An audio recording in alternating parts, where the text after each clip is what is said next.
ছোটবেলায় যখন মেয়েদের চুলকুনি ওঠে,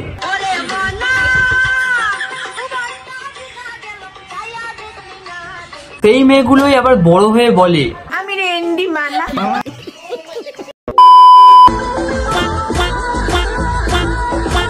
শুধু ছোট থেকেই বড় হয়েছে নেই কোনো লজ্জা, শুধু ছোট থেকেই বড় হয়েছে নেই কোনো লজ্জা, আসলেই শুধু বড় হয়েছে, আসলে সে বাচ্চা।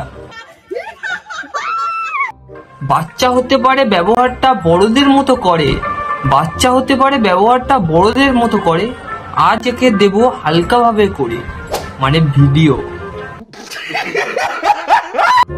করব করব করব ভিডিও।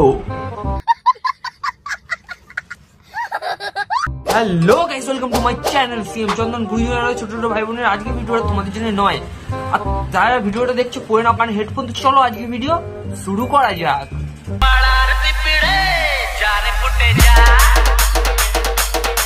डिस्क्लेमर, मेरी आप सबसे गुजारिश है, ये वीडियो सिर्फ एंटरटेनमेंट के लिए। मेरी वीडियो का मकसद सिर्फ सोसाइटी में गंदगी फैलाने वालों को साफ करना है, तो लिहाजा इस वीडियो को अपने दिल के फेफड़ों पे मत लेना। ज्यादा तबीयत खराब हो किसी अच्छे डॉक्टर के पास जाकर अपना इलाज करवा लेना। অনেকদিন পর চলে এসেছি হালকাভাবে চেপে দিতে, শুধু চাপবো না, তার সাথে করব করব করব। বেশ, আমিও দেখে নেব।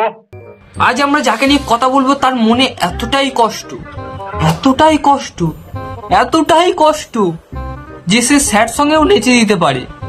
চোখের জলে ভাসিয়ে দিলাম মনের ঠিকানা, এই কষ্টের জবাব হয় না।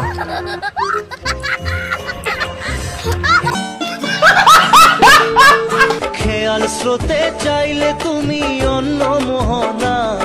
আমাদের কষ্ট হলে আমরা কি করি? সাধারণত স্যাড স্ট্যাটাস দিই, স্যাড সং শুনি, কিন্তু এ আলাদা ধরনের প্রাণী, স্যাড সঙ্গে নাচে। दीदी वाह दीदी, दीदी वाह दीदी। এই বোনটিকে আবার যখন সবাই মিলে লাগাতে যায়, আমি রং লাগাতে যায়, তখন এই বোনটি আবার বলে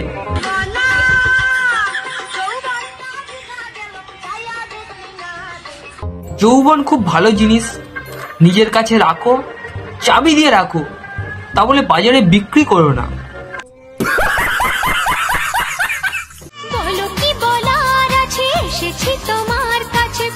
আমার তো অনেক কিছু করার আছে, করব করব করব। এই বোনটি আবার যখন প্রথম প্রথম ব্লগ বানাতে যায়, তখন এই বোনটির অবস্থাটা দেখলে একবার। এটা আমার নিউ ব্লগ শুরু করেছি, সে ব্লগের প্রথম আর ভালো বার ভ্যালি যেতে হবে।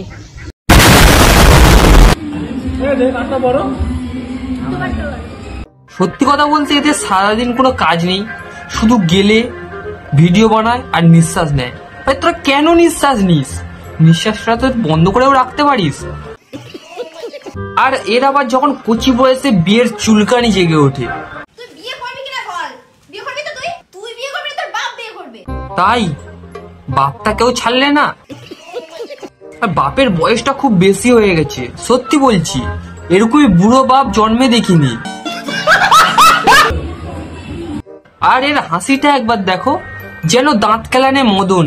আচ্ছা, একটু ওয়েট কর, এখনো তো 18 বছর হয়নি, একটু ওয়েট কর। যদিও এখন 18 বছর কেউ মানে না, তার আগেই বিয়ে করে একটা করে বাচ্চা হয়ে গেছে, তাও বলছি একটু ওয়েট কর। এত তাড়া কেন? আমি বলে দিচ্ছি, দিদির বিয়ের ফুল ফুটে গেছে, আর এই ফুল যার ফুটবে সে যতক্ষণ না বিয়ে হবে ততক্ষণ শান্তি পাবে না।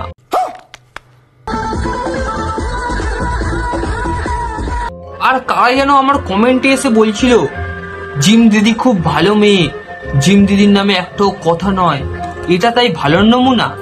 যারা এসব বলছিল তাদেরকে একটা কথাই বলতে চায়, এসব ড্যান্স পাবলিক স্টেজেও হয়, তাই এসব জিনিসকে কোনোদিন প্রশ্রয় দিও না। ঠিক আছে, আমার মেয়ের পিছনে ঘোরা বন্ধ করো, না হলে আমিও তো সেটাই বলতে চাই, অত ছেলেদের পেছনে ঘোরা বন্ধ করো, না হলে আমি তোমার গোটা শরীরটা আমি রক্তে রাঙিয়ে দেব।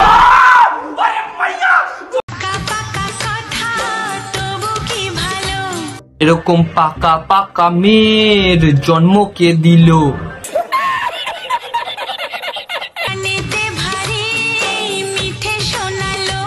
আমার কানটা যন্ত্রণা করে উঠল। ভাবছি জিমের পাশে এটা কে? এইটুকা বয়সে ওই এক্সপ্রেশনটা একবার দেখ, মানে বড় বড় লোকেরাও ফেল।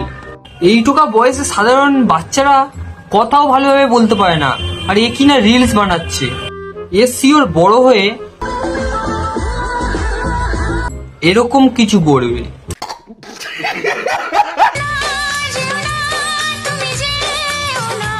না না, যাবো না কোথায়, আমি এখানেই আছি।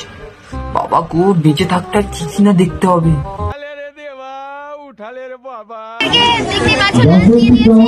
হ্যাঁ দিয়েছে তো কি হয়েছে, খাও, গেলো, ভিডিও বানাও, আর কোনো কাজ?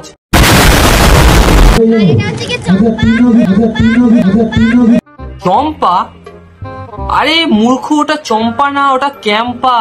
ছোটবেলা থেকে পড়াশোনা তো করিসনি, রাস্তাঘাটে রিলস বানিয়ে বেড়েছিস, তাই আজ এই অবস্থা। আজকের ভিডিওটা এতটাই দেখা হচ্ছে, পরের ভিডিওতে আর তাড়াতাড়ি সাবস্ক্রাইবটা করে দাও।